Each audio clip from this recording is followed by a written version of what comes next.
Hi, my name is Joe Hodges, and I'm going to be introducing you to our presentation. Our presentation focuses on education and the ways that education helps to reduce sex trafficking. It also provides stability to families and communities, while also giving economic independence to women and girls in developing nations. So I hope you find this informative, and thank you for watching. Enjoy.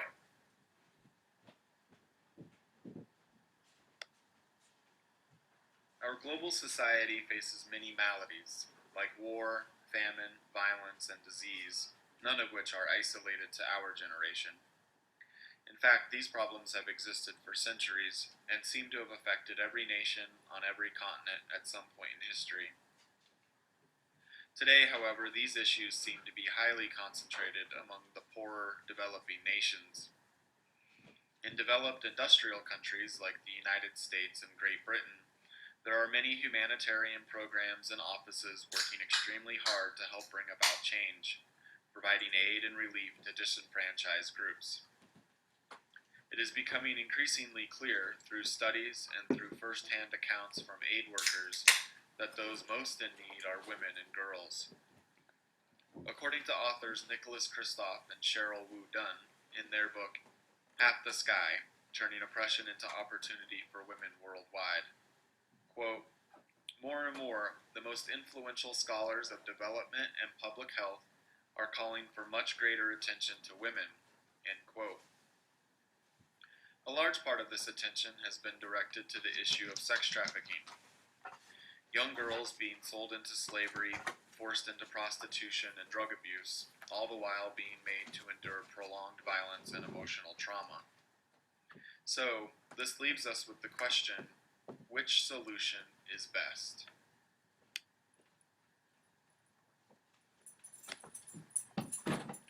While horrific and desperate, the issue of sex trafficking is not hopeless. It has become the focus of many relief efforts and, in terms of awareness, is being ushered to the front of the global stage. The work being done by humanitarian groups is as varied and complex as the problems they are trying to solve.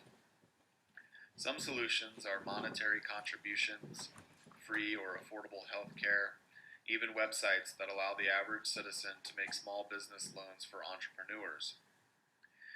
Perhaps one of the most effective forms of change has proven to be education, especially education of women and girls.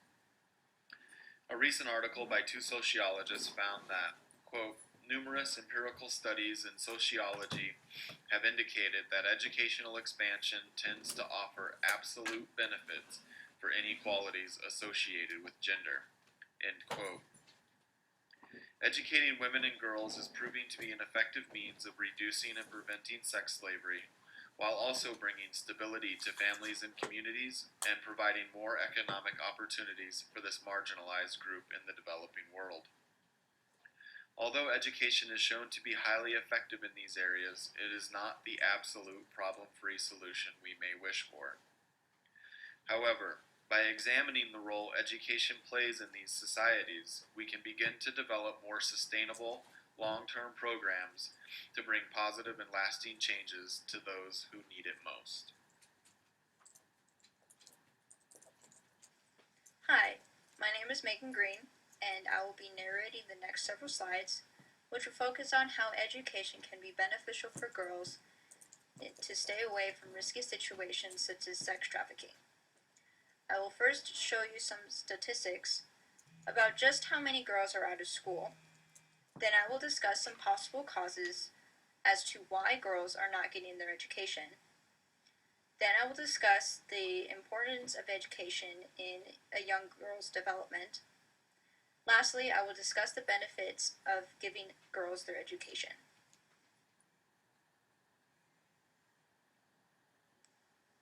For a global perspective, 83% of girls out of school are from developing countries. If we look more closely at these statistics, we see that there is a gender gap. 85% of boys complete primary school, while 76% of girls complete it. It doesn't seem like a big difference, but if you really think about it, 76% of girls complete primary school. Where are the other 24%? This means that more girls are dropping out of school than boys. The majority of children not in school are girls. To get another global perspective, 70 countries have rates less than 85% of girls out of school. This means that thousands of girls are not getting the education they need.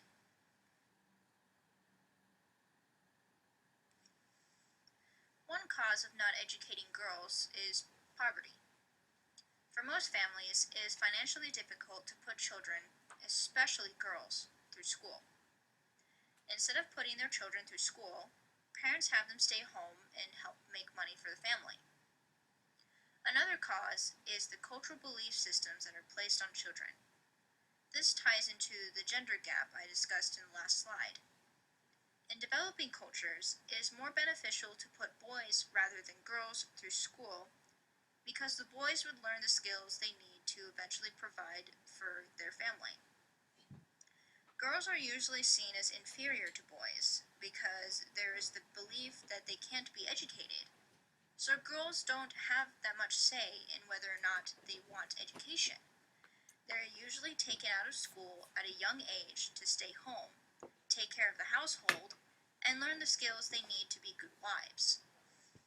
It's important to note that education itself isn't going to benefit girls because of the discrimination they get from others. Education needs to work on empowering girls to achieve and be successful. That's why some schools in developing countries have a life skills program. This program teaches children to improve their health, challenges gender stereotypes, teach them how to prevent infections such as HIV and AIDS, helps them make responsible decisions, communicate effectively, resist negative pressures, and avoid risky behaviors. A UNICEF study found that survival, growth, and development of young children are interdependent objectives, achievable only through universal access to a broad range of basic services. These services include such things like health care, basic nutrition, and most importantly, education. In most developing countries, girls who have never attended school are introduced at an early age how to do household chores. The tasks gradually become routine, which makes it even harder to introduce education into the routine. This means that parents should enforce education in order for their daughters to develop normally. If that happened, teachers and educational experts wouldn't have to wrestle with illiteracy, school avoidance, and underachievement. Incorporating education into a young girl's life can significantly reduce these problems. It's better to start early rather than later.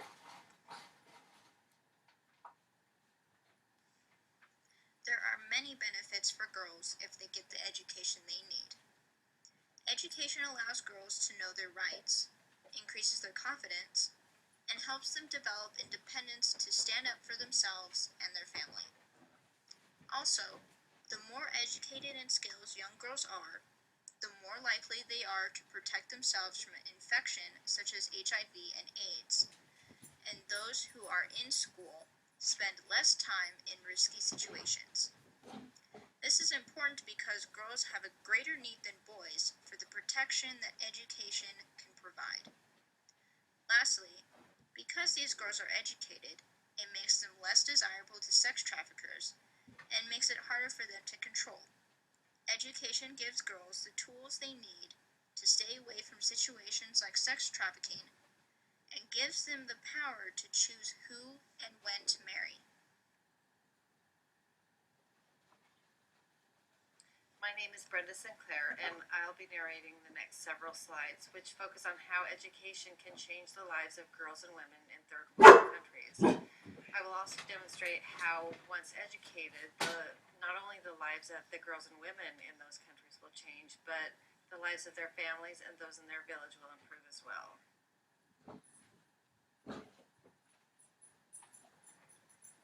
Making education accessible to girls and women in third world countries creates so much potential to families and villages overall in many different ways. In general, it provides opportunities that would never have been there before. Entering education into the picture frees girls, women, families, and villages from a past of limited lifestyles and opens the door to a future of infinite possibilities. The rate at which countries invest in the education of their youth varies widely.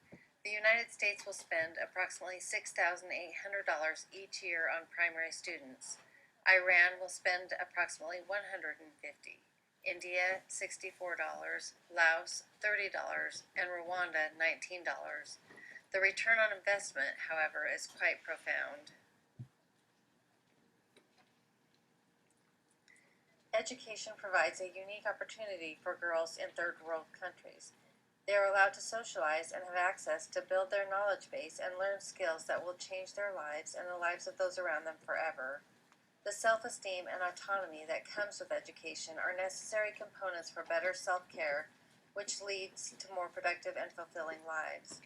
Every year of school attended will increase earning by more than 15%, and education also improves health and gives them a greater say in how their lives are conducted.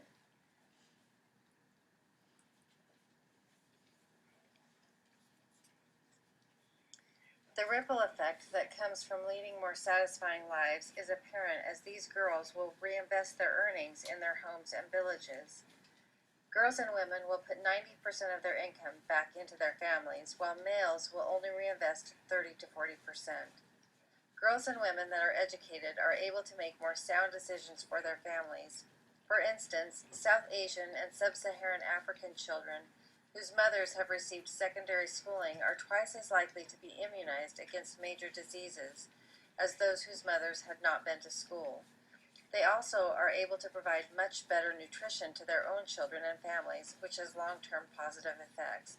Sound decision-making is evident by the fact that educated girls are 6 times less likely to be married as children than those with little or no schooling, and they have 2.2 fewer children. This allows them to focus more time and energy and resources on each child individually. The changes that come with education are seen throughout many generations. Women in third world countries who have acquired an education are way more likely to make sure their children receive an education as well. They will tend to invest what is necessary for their children to get what they need.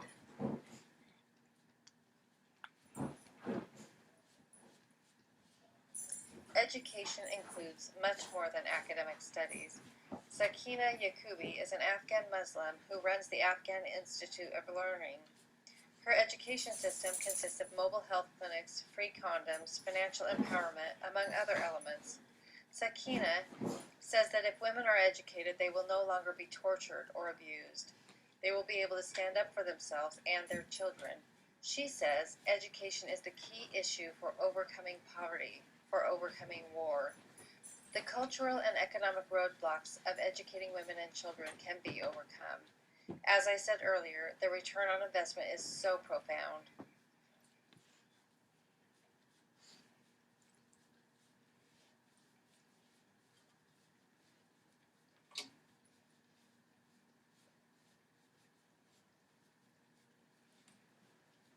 Adolescent girls are a powerful catalyst for change.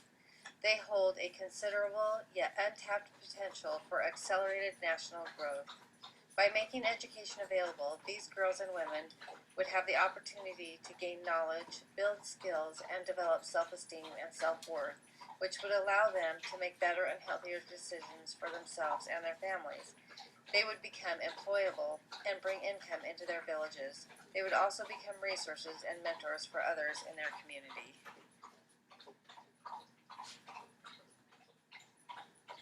Hi, my name is Ashley Reno, and I will be taking you through the next set of slides, where we will be focusing on future generations and how providing education to the youth and children will create better futures for girls in third world countries.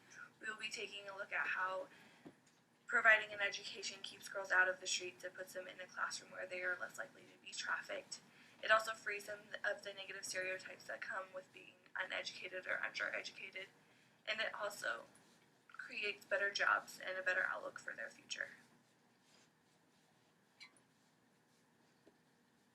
104 million children ages 6 to 14 are not in school, and of those 104 million, 60 million of them are girls. If they are not in school, they are usually around the village working for their families to provide some sort of income. Girls around the age of 12 to 14 have usually started to go through puberty, and they are starting to fill out, which makes them susceptible and very vulnerable to being trafficked and sold into a brothel. School and education take up a lot of time, and if a girl is focused on school and she stays in school, she is less likely to be sold by a sex trafficker. However, it is not just providing education for these girls, it is keeping them in school, preventing them from dropping out. Studies show that 150 million children will drop out before they finish primary school, and 100 million of them are girls. So we not only need to get them in school, we need to find a way to keep them there. Having girls in school or some sort of education system keeps them out of the streets and off the radar of sex traffickers. Girls who are in school are less likely to stumble into trouble than girls who are out and around during the day. There are quite a few negative stereotypes that come with being under or uneducated, and the first and foremost is stupidity. Brothel owners and sex traffickers prey on this stereotype, making girls believe that because they have no education, they are stupid and they will never go anywhere in life. So they might as well become or stay prostitutes. Not having an education does not equate stupidity, but it takes the empowerment of having an education to stand up to the stereotype. Another stereotype that educating young girls can break free of is weakness. Girls and women are strong and capable, and when they are provided an education, they are more likely to stand up for themselves. Research in India found that women with no education resist violence less than women with one. By providing education to women, they become more self-aware and confident to stand up to violence and sex trafficking. The gender gap is a huge stereotype that education frees girls from. Without an education, women are treated like they are less than a man, that their value and their worth isn't as great. Providing education for girls makes the gender gap smaller. It gives women and girls a voice. Education for girls fosters them to be more involved in politics in their community, where they can create a better future for not only themselves, but also for future generations.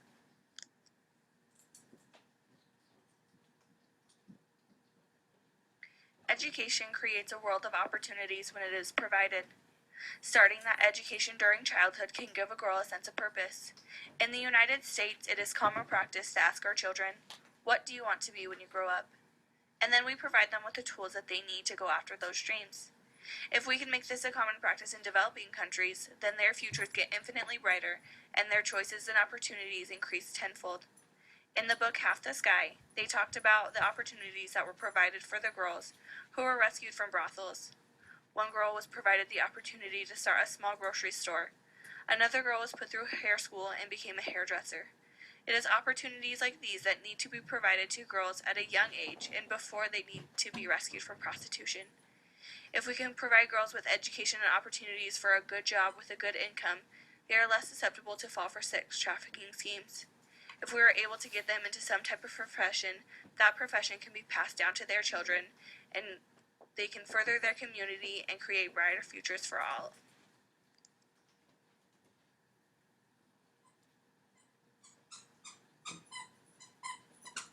It is said that, quote, "Educate a girl and you educate a family," end quote. An educated woman is much more likely to insist that her children also be educated, therefore furthering the opportunities that we can provide for future generations.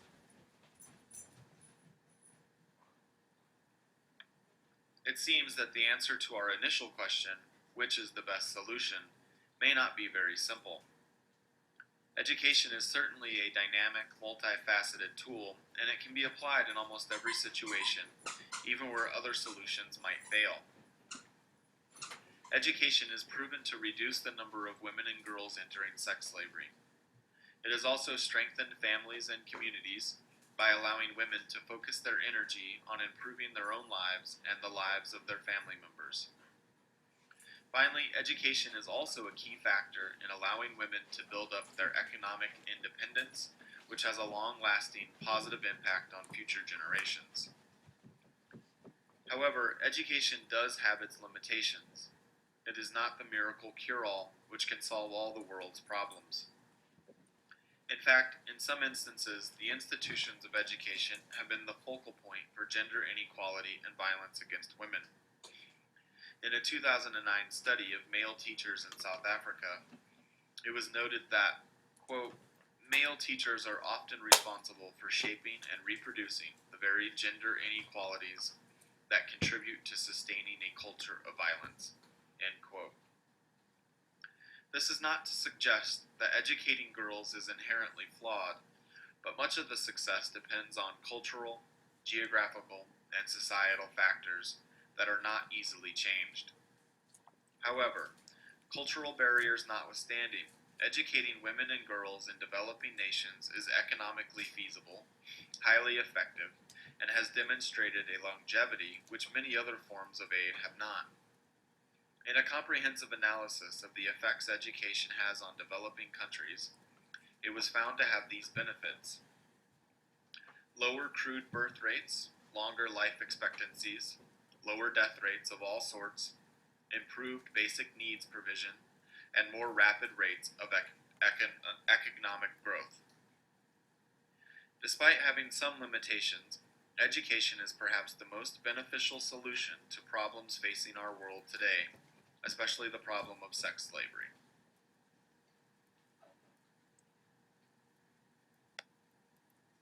Some of the qualities of life taken for granted in the United States are luxuries many will never attain in the third world. Education should not be one of those luxuries. Much of the discussion on solutions to global crises places the burden on others. Someone else is doing it in a country far, far away. But the work that is and continues to be done in order to bring about real change can be found by all of us, in our own neighborhoods, cities, and states. There are many grassroots efforts out there, and a great deal of information can be found online, making it easy to get informed and get involved.